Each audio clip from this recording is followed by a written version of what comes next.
Somewhere in your miso soup right now, there's a criminal syndicate.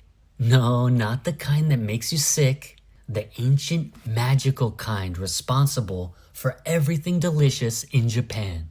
Scientists call it Aspergillus oryzae. Japan calls it koji. And once you see what this little fungus can do, you will never look at ramen, soy sauce, or sake the same way again. Hit that like, take a bite, and let's get to know koji. Hitokuchi dake. Visually, it's just white fuzzy mold on steamed rice. It looks like you left your lunch in a hot car and it smells kinda sweet. Your brain says throw that away, but your brain is wrong.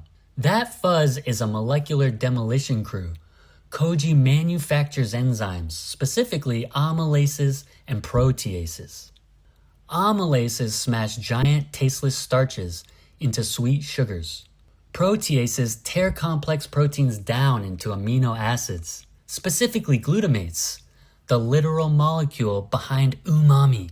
Koji doesn't just grow on food, it disassembles it at the molecular level and rebuilds it into something more complex, more alive, more delicious.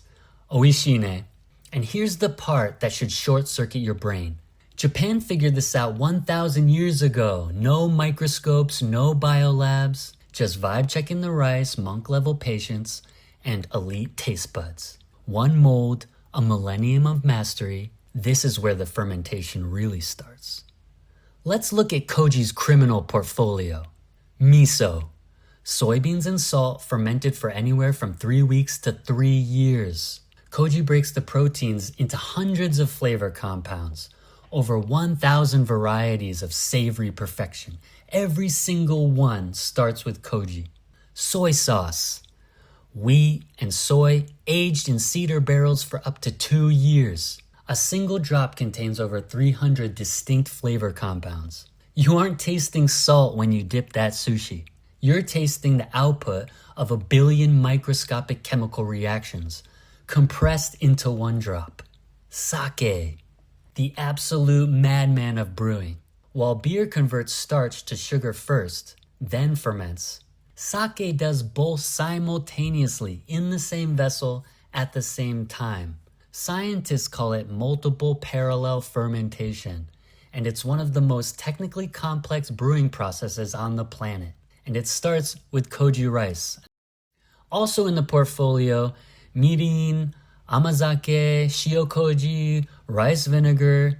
The pattern is clear. If it's fermented in Japanese, koji probably did it. Here's the plot twist. Koji escaped Japan. Right now, Michelin star restaurants in New York and London are having a collective breakdown over it. Dry aging beef in days instead of weeks, curing fish without salt, fermenting ingredients that have never touched Japanese tradition. A bag of spores costs $30 online, and Western chefs are losing sleep trying to weaponize it. But Japan didn't need a trend. They had a millennium of mastery.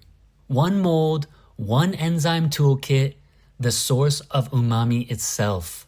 Most people eating Japanese food right now have no idea koji is doing all the heavy lifting. But now you do. And it gets weirder, because koji's greatest trick? It birthed a controversial little crystal called MSG. But that's a story for the next video.